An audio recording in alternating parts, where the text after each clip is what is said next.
नमस्कार, आप देख रहे हैं NB न्यूज़ 24/7 नीलम बोध के साथ। और साथ ही जिस रोड पर मैं खड़ी हूँ ये रोड दिल्ली और उत्तर प्रदेश को जोड़ता है। अगर मेरे पीछे आप देख पा रहे होंगे तो ये दिल्ली रोड है और अगर इधर देखें तो ये उत्तर प्रदेश की तरफ जाता है। और इसी के साथ में आप देख पा रहे हैं यहाँ पर जो पुलिस चौकी हरि दर्शन है जो कि सेक्टर 11 नोएडा में है और बिल्कुल उसी के फ्रंट में पड़ता है सिद्धार्थ बौद्ध विहार।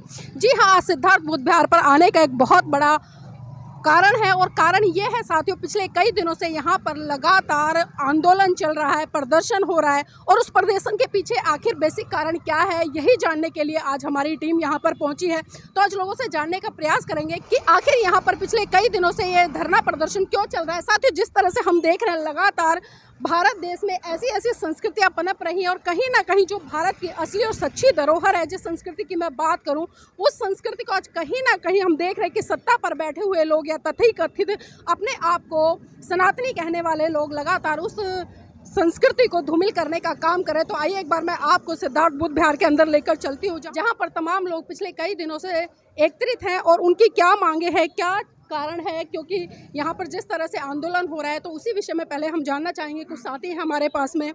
सर, नाम क्या आपका? मेरा नाम राम बाबू सिंह गुरुजी। राम बाबू जी, जिस तरह से हम देख रहे हैं पिछले कई दिनों से यहाँ पर आंदोलन चल रहा है, प्रदर्शन हो रहा है, तो उसके पीछे बेसिक कारण क्या है? देखिए, बेसिक कारण वैसे मैं भी आपको बताऊंगा, लेकिन मैं चाह रहा हूं कि भाई साहब हमारे जनरल सेक्रेटरी हैं, तो पहले आप इनसे 5 मिनट बात करें, फिर मैं जवाब दूंगा आपका। जी बिल्कुल। तो यहाँ पर जनरल सेक्रेटरी है, उनसे जुड़ने का प्रयास करूँगी। सर, नाम क्या है? नमो बुद्धाय, जय भीम। जय Bhim. Engineer VP Singh. VP Singh ji, VP Singh ji, आंदोलन क्यों हो रहा है? आंदोलन तो आपको वैसे पता तो लग गया होगा, लेकिन फिर भी मैं आप पूछ रहे हैं जनता के लिए मैं बता रहा हूँ कि 2001 में ये बुद्ध विहार के लिए जो मंदिर के लिए हमने ज़मीन ली थी उसका 30% दे करके हमने उनको रजिस्ट्री करा ली। रजिस्ट्री कराने के बाद में किस्त बनी। किस्त किसी कारणवश, क्योंकि हमारे जनरल सेक्रेटरी जो उस टाइम के थे, जिनके पास सारे कागजात थे, जो जमा करते थे पैसा, उनकी डेथ हो गई।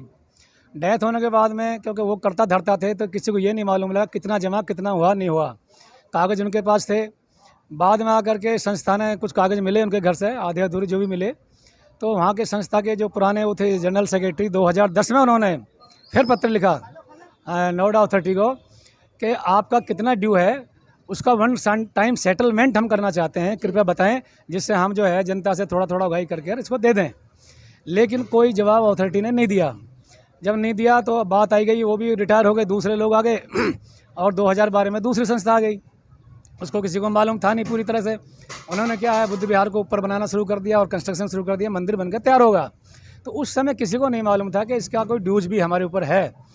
एक भी सिंगल लेटर आज तक 2022 से पहले कोई भी लेटर हमारे नोएडा अथॉरिटी की तरफ से नहीं आया। जैसे इन्होंने 2022 में हमें तुरंत एकदम 3 करोड़ का जो 2.95 करोड़ का लेटर दिया, इतना ड्यू है, इसे जमा करिए। जो संस्था हर साल मुश्किल से उसको दान में 2-2.5 लाख रुपए मिलता है सारे साल में, वो इतना 3 करोड़ रुपए कैसे देती? हम तुरंत अथॉरिटी से मिले, हमने रिक्वेस्ट किया मैं अथॉरिटी से कि मैडम थी उस टाइम OSD, कि मैम इसको कैसे दे पाएंगे, हमें तो तुमने कभी पहले नोटिस ही नहीं दिया। चलो कोई बात नहीं, अब जो कुछ भी पैसा जमा करो आप जल्दी से, तब मैं बात करूँगी। हमने तुरंत 1 लाख रुपया उनके कहने के 7 दिन के अंदर अंदर ही उगाही करके चारों तरफ से पैसा जमा किया। फिर उन्होंने कही कि ठीक है, आपका बुद्ध विहार सील नहीं करेंगे या निरस्त नहीं करेंगे आपके इस प्लॉट को, आप जो थोड़ा थोड़ा पैसा जमा करते रहें और कोशिश करेंगे, आपका हम सुनवाई करेंगे इस पर जो भी हमारे से होगा। तो हमने क्या, उनके कहने से आकर के फिर भी हमने 10,08,000 फिर जमा किया 23/1/2023 को, 24/1 या 23/1 है, उसमें जमा कर दिया। इस तरह हमारा 11,08,000 रुपये हमने पैसा दे दिया 1 साल के अंदर अंदर। लेकिन दुर्भाग्य की बात है कि उनके सोच की बात है, कैसी सोच है उनकी कि एक बुद्ध मंदिर जो शांति का संदेश दे रहा है, जो यहाँ लोगों को दूसरे धर्म में, विदेशी धर्म में कन्वर्ट होने से बचा के हमारे यहाँ पर सबको रोके हुए है, बौद्ध धर्म जो बाबा साहब ने दिया उसमें रोके हुए है, शांति का संदेश है, विपස්සना होती है, लोगों को बहुत ज़्यादा सचेत करते हैं, सरकार की जो होती है योजनाएं उनको हमें यहाँ बताते हैं। इसके बावजूद उन्होंने 27/3 को निरस्तीकरण के ऑर्डर दे दिए। सर, एक चीज़ जानना चाहूँगी, जिस तरह से जब अगर भारत देश का पूरा सिनेरियो उठाकर देखें तो तमाम छोटे बड़े बहुत सारे हिंदुओं के मंदिर बन रहे हैं, तो आखिर इस बौद्ध विहार से क्या दिक्कत हुई कि इसको सील करने का नोटिस थमा दिया नोएडा अथॉरिटी ने? देखिए, दिक्कत तो मैं सब पता, आपको पता है इनको दिक्कत बौद्ध धर्म से क्या है। लेकिन हम ये कह रहे हैं अपने मंदिर बनाओ, हमें कोई नहीं, चौड़े में बनाओ, राष्ट्रपति भवन बनाओ, कहीं बनाओ, बना लो, लेकिन जहाँ हमारे बनने उन्हें तो मत तोड़ो। जब हम आपके नहीं तोड़ने जा रहे हैं, कुछ नहीं कर रहे हैं, हमारे भी अधिकारी लोग हैं जो गवर्नमेंट में बड़े बड़े अधिकारी, हमारे तो राष्ट्रपति भी हैं, क्या कभी ऑर्डर दे रहे हैं किसी मंदिर को तोड़ने का? वो हमारे लोग नहीं करते ऐसा काम, क्योंकि वो बुद्धिजीवी आदमी हैं, वो कानून से चलने वाले हैं। लेकिन ये लोग एक कानून से लिया हुआ प्लॉट जो यहाँ मंदिर बना हुआ है, उसका ठीक है डिले हो गया, किसी कारण बता रहे हैं, जायज़ कारण बता रहे हैं, इसके बावजूद उन्होंने इसको जो है सील करने के ऑर्डर दे दिए। वो तो बाई चांस मैं उस दिन दोपहर को आ गया, वरना तो यहाँ पूरी भारी पुलिस आई थी, महिला पुलिस थी, जेंट्स पुलिस थी, यहाँ सील करने के लिए आ गया। मैं अकेला मैं भंते जी को आया था बात मिलने के लिए, भंते जी अकेले थे, तो मैंने कहा क्यों आ रहे हैं आप लोग कि इसको सील करना है? अरे कोई नोटिस नहीं, कुछ नहीं, ये क्या कहीं विदेश में रह रहे हैं क्या हम, या टेररिस्ट हैं हम जो अचानक ऐसा करके आ गए? हम पढ़े लिखे हैं, पता है, we know the rule regulations कि किस तरह सील किया जाता है। यहाँ हमारी कितनी संपत्ति पड़ी हुई है, आप इसका बनाने करेंगे तो 3 दिन तक बनाने में लग जाएंगे, आप अभी सील कर रहे हो, क्या जिम्मेदारी लोगे आप? जब हमने उनका बताया उन लोगों को, मैं कहा आपकी जिम्मेदारी है, आप फंस जाओगे, मन का कभी मैडम के चक्कर में रहो आप। जब उनको समझाया करा तो वो 3 दिन का समय दे करके, हमने ऊपर अधिकारियों से बात करी, फिर और लोगों से बात करी, तब वो 3 दिन का समय दे करके गए, तो उस दिन बच गए। 12 तारीख को उन्होंने टाइट डेट दिया कि 12 तारीख को हम सील करेंगे। 12 से हमारा ये प्रोग्राम चल रहा है, सब लोग बुला लिया हमने जी। इसी कड़ी में और भी लोग हैं, उनसे भी जुड़ने का प्रयास करूँगी। सर क्या लगता है इस तरह के धरना प्रदर्शन से जो समस्या उत्पन्न हुई है उसका समाधान हो पाएगा? समाधान नीलम बौद्ध जी ज़रूर होगा। जैसा कि अभी हमारे बड़े भाई बीपी सिंह जी जो इस संस्था के जनरल सेक्रेटरी हैं, उन्होंने आपको पूरी जानकारी दी, और इस सब जानकारी के बेस पे आप समझ सकते हो कि नोएडा अथॉरिटी की या जो प्रशासन है उसको खास एक इस धार्मिक संस्था बुद्ध विहार से या अंबेडकर भवन से वो नहीं चाहते हैं कि इनका जो धम्म का कारवां है वो हमारा बढ़े। बाकी जब नोएडा होता है, यानी हमारी पूरी संस्था ये वचनबद्ध है कि जो पैसा नोएडा अथॉरिटी का शेष रहा वो हमने जमा भी कर दिया, यानी इस समय हमारा मूल रुपया नोएडा अथॉरिटी को जमा हो चुका है, कोई दिक्कत नहीं है। दिक्कत सिर्फ ये है कि उन्होंने पेनल्टी पे पेनल्टी, इंटरेस्ट पे इंटरेस्ट लगा करके इसको 3.25 करोड़ दिखा दिया, और 3.25 करोड़ दिखाने के बाद भी जब मूल राशि 11 लाख रुपए जमा भी हो गई, उसके बाद भी प्लॉट निरस्त किया, और विद इन 6 डे में फिर जो है यहाँ जो है इसका जो है ये चस्पा कर दिया कि बुद्ध विहार सील होगा। तो उनकी जो मंशा है वो ठीक नहीं है। और आप यहाँ देख रहे हो, आप भी आ रहे हो कवरेज करने कि यहाँ हज़ारों की तादाद में लोग जब से सुना है कि बुद्ध विहार पे इस तरीके की वारदात हो रही है, तो हमारे जितने भी भगवान बुद्ध और परम पूज्य बाबा साहब के मानने वाले हैं, जिनकी जो इस धम्म से जुड़े हैं, वो आस्थावान लोग हैं, और वैसे भी वो संविधान का पालन करने वाले लोग हैं। जितने भी अम्बेडकरवादी हैं, आप खुद अम्बेडकरवादी हैं, कि वो तो अब कानून अपने हाथ में लेने का मतलब ही नहीं है, ना ही हम आज भी कानून अपने हाथ में ले रहे हैं। हमारा तो सिर्फ निवेदन सरकार से या नोएडा अथॉरिटी से है कि जो इस पे गलत तरीके से जो पेनल्टी पे पेनल्टी, इंटरेस्ट लगाई है, उसको एक धार्मिक स्थल की तरह से देखते हुए, क्योंकि ये धार्मिक स्थल है और ये भगवान बुद्ध का मंदिर है, यहाँ तो गरीब लोगों के लिए, सबके लिए समानता, स्वतंत्रता, बंधुत्व, न्याय की बात होती है, परम पूज्य बाबा साहब के विचारों को फैलाने की बात होती है। और अभी बगल में आप देखेंगे यहाँ एक लाइब्रेरी भी बनी है। जी सर, अभी आपने 4.5 करोड़ रुपए की बात की है जो नोएडा अथॉरिटी की तरफ से आपको नोटिस मिला, 4.5 करोड़। तो जो बहुजन समाज के लोग, खासकर जो बौद्ध लोग हैं, जो बुद्ध के अनुयायी हैं, उनकी क्या प्रतिक्रिया है? 4.5 करोड़ रुपए वो अमाउंट इकट्ठा करके दे पाएंगे, इस विरासत को बचा पाएंगे? नहीं, जितने भी बौद्ध अनुयायी हैं, बाबा साहब को मानने वाले हैं, सवाल ये नहीं है नीलम बौद्ध जी के रुपया 4.25 करोड़ है। समाज बहुत कुछ भगवान बुद्ध और बाबा साहब के लिए वो चाहे तो अपने मतलब हर तरीके की कुर्बानी देने के लिए तैयार है, लेकिन एक जायज़, एक न्याय, हमें न्याय तो मिलना चाहिए ना। न्याय के तरीके से जो साधारण ब्याज या कुछ देरी विलंब की वजह से यदि कुछ रुपया फालतू बनता है, 10-5 लाख यदि ऊपर बनता है, तो उसे हमारे बौद्ध अनुयायी, अम्बेडकरवादी लोग या इस संस्था के लोग देने के लिए तैयार हैं।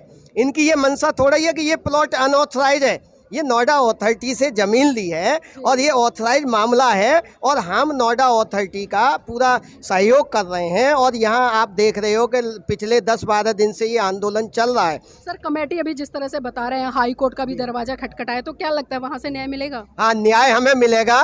क्योंकि हमें न्याय पे भरोसा है, परम पूज्य बाबा साहब द्वारा बनाए हुए कानून संविधान पे भरोसा है और हमें न्यायपालिका पे पूरा भरोसा है। और कहीं ना कहीं से आप देखेंगे कि हमारे लोग प्रयास में हम लोग लगे हैं, कमेटी के लोग और पूरा सर्व समाज। मैं यहाँ आपको ये भी बता दूं कि ये बुद्ध विहार ही रहेगा।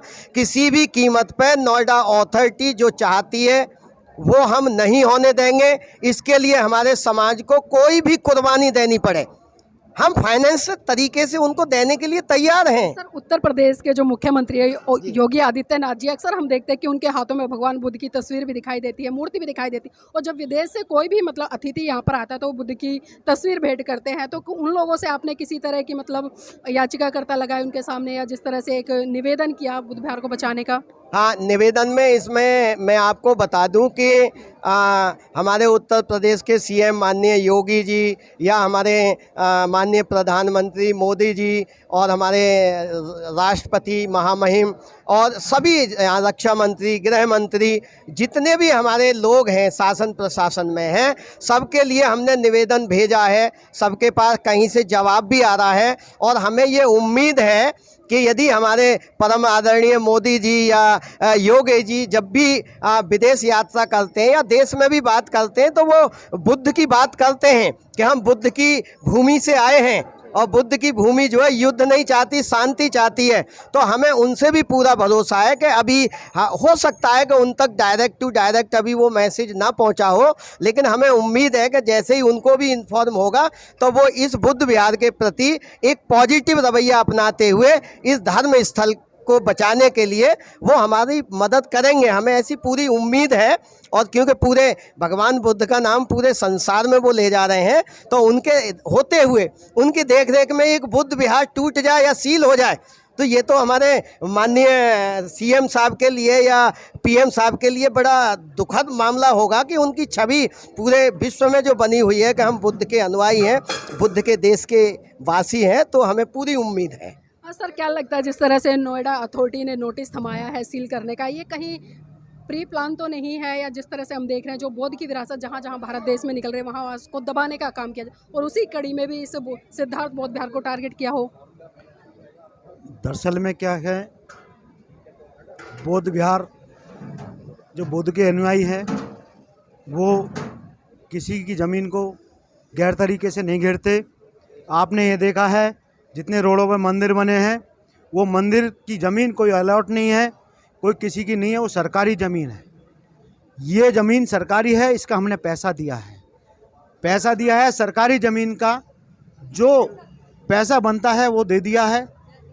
ये इसमें कोई आमदनी नहीं हो रही है, कोई दुकान नहीं, कोई मार्केट नहीं चल रही। एक हमारा धर्म का मंदिर है, बुद्ध का मंदिर है, ये हमारा आस्था का मंदिर है। इस मंदिर पे भगवान के नाम पे तो सभी लोग दान देते हैं, तो इसको उत्तर प्रदेश सरकार को इसका ब्याज माफ़ करना चाहिए और इसको बहाल करना चाहिए। जी सर, अगर इस कड़ी में जो नोएडा अथॉरिटी है वो संज्ञान सही तरीके से नहीं लेती, जिस तरह से आप लोग चाह रहे हैं कि बौद्ध विहार बचाया जाए, इसको सील ना किया जाए, अगर ऐसा नहीं करती है तो आंदोलन कब तक जारी रहेगा और अंतिम डिमांड क्या रहेगी आपकी? नोएडा अथॉरिटी ने जब से हमें ये लेटर भेजा है कि हमने आपको कई लेटर भेजे हैं, हमें एक भी लेटर नहीं मिला। लास्ट वाला जो लेटर है उन्होंने अंतिम लेटर लिख के उस पर भेजा है, वो हमें बल्कि कहीं के द्वारा मिला है कि भाई आपको कोई लेटर भेजा गया है, आपके पास करीब 2,95,00,000 जो रुपया आपके पास ड्यू है, आप उसको जमा करें। हमें बड़ी चिंता हो गई। चिंता होने के बाद हमने फिर अपने कमेटी को बुलाया, कमेटी से मिल कर के हमने कहा भाई हम अपना एक रिप्रेजेंटेशन उनको दे के आए, मिल के भी आए। सीईओ नहीं थी भाई साहब, हम ओएसडी जो इंस्टीट्यूशंस को देखते हैं, ये प्लॉट जो इंस्टीट्यूशंस के अंदर ही है, लेकिन ये धार्मिक और सांस्कृतिक कार्यक्रमों के लिए अलॉट किया गया है। ये प्लॉट ऐसे ही नहीं है कि इंस्टीट्यूशन में तो इंस्टीट्यूशन चलाने के लिए है, इस धार्मिक और सांस्कृतिक कार्यक्रमों के लिए ही अलॉट किया गया है और ये पूर्ण तरह धार्मिक है। तो हम उनको कई बार मिले हैं, कई बार हमने जब भी 4-5 लेटर हम उनको लिख चुके हैं, सीईओ को लिखे हैं, ओएसडी को लिखे हैं। जब भी हमने उनको लेटर लिखे हैं उनको हमने हमेशा यही कहा है कि आप जो इस पे जो आपने ब्याज लगाया है वो चक्रवृद्धि ब्याज लगाया है, पेनल्टी लगाई है, आप उसको सिंपल इंटरेस्ट पे ले आइए, हम उसको जमा कर देंगे। लेकिन उन्होंने आज तक ना तो हमें कोई आश्वासन दिया है, ना ही हमें कोई लेटर दिया है। 5-6 लेटर हम लिख चुके हैं, एक लेटर का भी जवाब नहीं दिया। सीओ से भी मिले हैं, सीओ को भी लेटर दिया है, तो उन्होंने कहा कि हम जो है ना अभी विचार करेंगे। विचार करने के बाद में कैंसिलेशन के बाद में 4-5 दिन बाद ही उन्होंने फिर सील करने के लिए भेज दिया इनको। तो ये बहुत ही जाती है, मतलब ये बौद्ध धर्म के प्रति इनका कोई दृष्टिकोण ठीक नहीं है, हमें ऐसा लगता है। जी, बहुत बहुत धन्यवाद सर हमारे साथ जुड़ने के लिए। देखिए तमाम लोगों से हमने यहाँ पर बात की, जो समिति के सदस्य हैं या पदाधिकारी उनसे भी हमने बात की, और एक चीज़ यहाँ पर निकल कर आए, जिस तरह से जो नोएडा अथॉरिटी है उसने नाजायज़ तरीके से जो नोटिस भेजा है खासकर इस बुद्ध विहार को सील करने का, उसी से आप समझ सकते हैं अगर उनकी मंशा सही होती तो पहले वो नोटिस देते। और जिस तरह से जो गतिविधियाँ, चाहे वो पैसे का लेन देन हो, जो चलती रही है वो सही तरीके से नहीं चली है। अथॉरिटी की तरफ से बहुत सारी कमियाँ रही हैं, और उन्हीं कमियों को थोपते हुए आज जो सिद्धार्थ बुद्ध विहार है उसको सील करने के लिए कहीं ना कहीं जो अथॉरिटी है वो एक तरफ दबाव बना रही है। लेकिन यहाँ पर लगातार जो बुद्ध के अनुयायी है वो भी करुणा मैत्री भाईचारे का संदेश देते हुए शांति व अहिंसा के मार्ग पर अपनी जो मांग है उसको लेकर यहाँ पर बैठे हुए हैं, और किसी तरह का मतलब उग्र प्रदर्शन नहीं कर रहे हैं। इंतजार है इन लोगों को उस समय का जब कहीं ना कहीं जो देश के माननीय प्रधानमंत्री जी है, उत्तर प्रदेश के जो माननीय योगी आदित्यनाथ जी हैं, वो इस घटना को संज्ञान में ले और सही तरीके से जिस तरह से पूरे भारत देश में जहाँ जहाँ मंदिर बन रहे हैं उनको बचाने के लिए, उनके प्रचार के लिए लगातार तत्पर कार्य करते रहते हैं। तो उसी कड़ी में जो बुद्ध की विरासत है, खासकर जो बहुत पुरानी और प्राचीन विरासत है, इस देश की सच्ची विरासत है, उसको बचाने के लिए कहीं ना कहीं जो मुख्यमंत्री योगी आदित्यनाथ जी हैं वो पूरी तरह से समर्थन करेंगे, और एक सकारात्मक पहलू की तरफ बढ़ते हुए सही निर्णय पर इन लोगों को ये बौद्ध विहार लौटाने का काम करेंगे।